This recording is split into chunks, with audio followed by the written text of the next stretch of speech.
This is The Millionaire Next Door. Chapter 1, Part 1. Chapter 1. Meet the millionaire next door. These people cannot be millionaires. They don't look like millionaires. They don't dress like millionaires. They don't eat like millionaires. They don't act like millionaires. They don't even have millionaire names. Where are the millionaires who look like millionaires? The person who said this was a vice president of a trust department.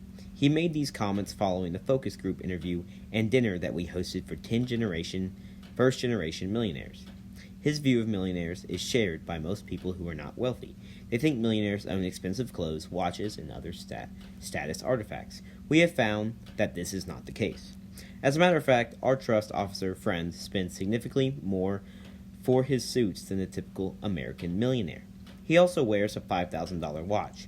We know from our surveys that the majority of millionaires never spent more than 1/10 of $5,000 for a watch. Our friend also drives a current model imported luxury car. Most millionaires are not driving this year's model. Only a minority drive a foreign motor vehicle. An even smaller minority drive foreign luxury cars. Our trust officer leases, while only a minority of millionaires ever lease their motor vehicles. But ask the typical American adult this question: who looks more like a millionaire? Would it be for our friend, the trust officer, or one of the people who participated in our interview? We would wager that most people, by a wide margin, would pick the trust officer, but looks can be deceiving. This concept is perhaps best expressed by those wise and wealthy Texans who refer to our trust officer types as big hat, no cattle. We first heard this expression from a 35-year-old Texan.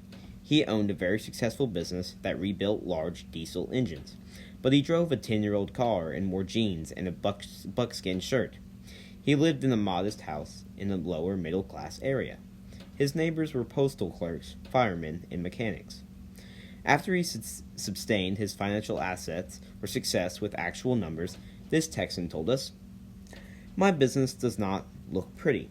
I don't play the part, don't act it. When my British partners first met me, they thought I was one of our truck drivers. They looked all over my office, looked everywhere but me. Then the senior guy of the group said, 'Oh, we forgot. We're in Texas. I don't own big hats, but I have a lot of cattle.'" Portrait of a millionaire. Who is the prototypical American millionaire? What would he tell you about himself? "I'm a 57-year-old male, married with 3 children. About 70% of us earn 80% or more of our household's income. About 1 in 5 of us is retired. About 2/3 of us who are working are self-employed. Interestingly, self-employed people make up less than 20% of the workers in America, but account for 2/3 of the millionaires. Also, 3 out of the 4 of us who are self-employed consider ourselves to be entrepreneurs. Most of the others are self-employed professionals, such as doctors and accountants.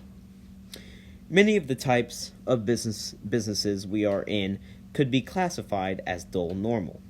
We are welding contractors, auctioneers, rice farmers, owners of mobile home parks, pest controllers, coin and stamp devices, and paving contractors.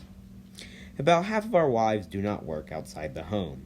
The number one occupation for those wives who do not work is teacher. The number one occupation for those wives who do work is teacher. Our household's total annual realized taxable income is $100,031. Median or 50th percentile, while our average income is $247,000. Note that those of us who have incomes in the $500,000 to $999,999 category, 8%, and the $1 million or more category, 5%, skew the average upward.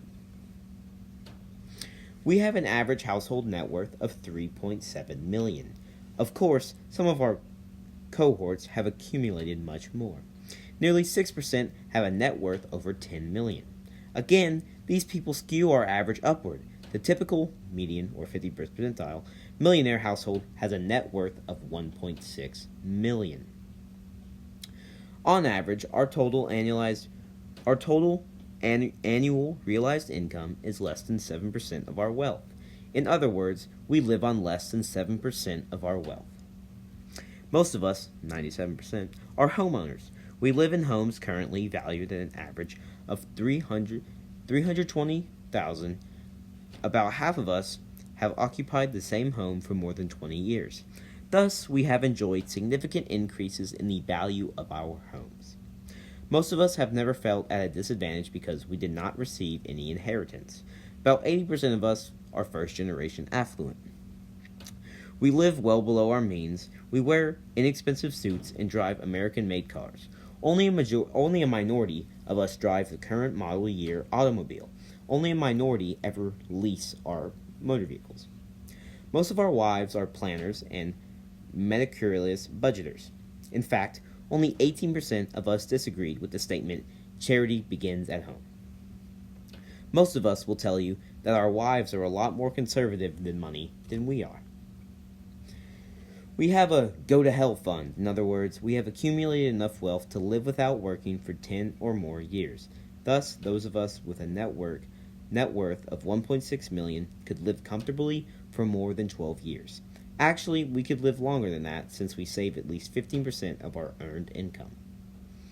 We have more than 6.5 times the level of wealth our non-millionaire neighbors, but in our neighborhood, these non-millionaires outnumber us better than 3 to 1. Could it be that they have chosen to trade wealth for acquiring high-status material possessions? As a group, we are fairly well educated. Only about 1 in 5 are not college graduates. Many of us hold advanced degrees, 18% have master's degrees, 8% have law degrees, 6% have medical degrees, and 6% have PhDs. Only 17% of us or our spouses have ever attended a private elementary or private school, but 55% of our children are currently attending or have attended private schools. As a group, we believe that education is extremely important for ourselves, our children, and our grandchildren. We spend heavily for the educations of our offspring. About 2/3 of us work between 45 and 55 hours per week. We are fastidious investors. On average, we invest nearly 20% of our household realized income each year. Most of us invest at least 15%. 79% of us have at least one account with a brokerage company, but we make our own investment decisions. We hold nearly 20% of our household's wealth in transaction securities such as publicly traded stocks and mutual funds, but we rarely sell our equity investments. We hold more in our pension plans. On average, 21% of our household's wealth is in our private businesses. As a group, we feel that our daughters are financially handicapped in comparison to our sons. Men seem to make much more money within the same occupational categories.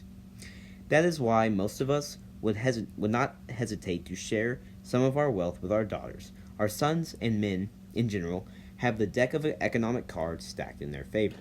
They should not need subsidies from their parents. What would the ideal occupation is for our sons and daughters?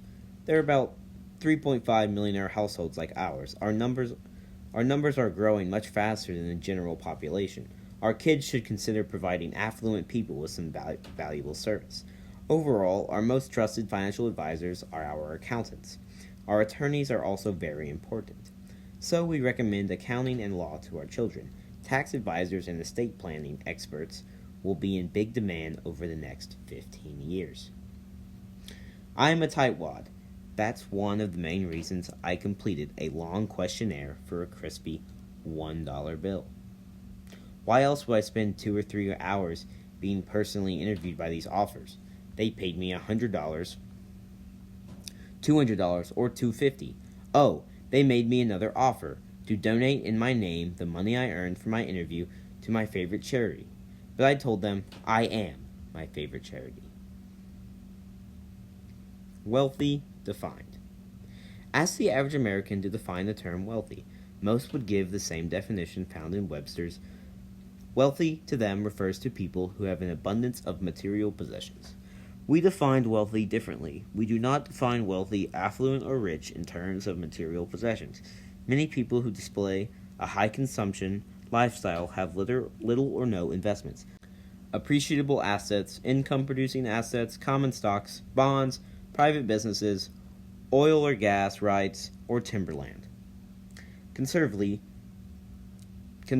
those people whom we defined as being wealthy get much more pleasure from owning sustainable amounts of appreciable assets than from displaying a high consumption lifestyle. The nominal definition of wealthy. One way we can determine whether someone is wealthy or not is based on net worth, cattle, not chattel. Net worth is defined as the current value of one's assets less liabilities, exclude the principal and trust accounts. In this book, we define the threshold level of being wealthy as having a net worth of $1 million or more. Based on this definition, only 3.5% of the 100 million households in America are considered wealthy. About 95% of millionaires in America have a net worth between $1 million and $10 million. Much of the discussion in the book centers on this segment of the population. Why the focus on this group? Because this level of wealth can be attained in one generation. It can be attained by many Americans. How wealthy should you be? Another way of defining whether or not a person, household, or family is wealthy is based on one's expected level of net worth. A person's income and age are strong determinants of how much that person should be worth. In other words, the higher one's income, the higher one's net worth is expected to be, assuming one is working and not retired.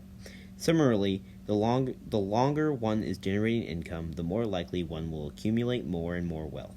So higher income people who are older should have accumulated more wealth than lower income producers who are younger. For most people in America with annual realized incomes of $50,000 or more, and for most people 25 to 65 years of age, there is a corresponding expected level of wealth. Those who are significantly above this level can be considered wealthy in relation to others in their income/age cohort. You may ask, how can someone be considered wealthy if, for example, he is only worth $460,000? After all, he is not a millionaire. Charles Bobbins is a 41-year-old fireman. His wife is a secretary. They have a combined annual income of $55,000. According to our research findings, Mr. Bobbin should have a net worth of approximately $225,000, but he is worth much more than others in his income/age category. Mr. and Mrs. Bobbins have been able to accumulate an above-average amount of net worth. Thus, they apparently know how to live on a fireman's and secretary's income and still save and invest a good bit. They likely have a low-consumption lifestyle, and given this lifestyle, Mr. Bobbins could sustain himself and his family for 10 years without working. Within their income and age categories, the Bobbins are wealthy. The Bobbinses are quite different from John J. Ashton, MD, age 56, who has an annual income of approximately $560,000. How much is Dr. Ashton worth? Is he wealthy? According to one definition, he is, since his net worth is $1.1 million. But he is not wealthy according to our other definition, given his age and income. He should be worth more than $3 million. With his high consumption lifestyle, how long do you think Dr. Ashton could sustain himself and his family if they were no longer employed? Perhaps 2, at most 3 years? How to determine if you're wealthy? Whatever age, whatever your income, how much should you be worth right now?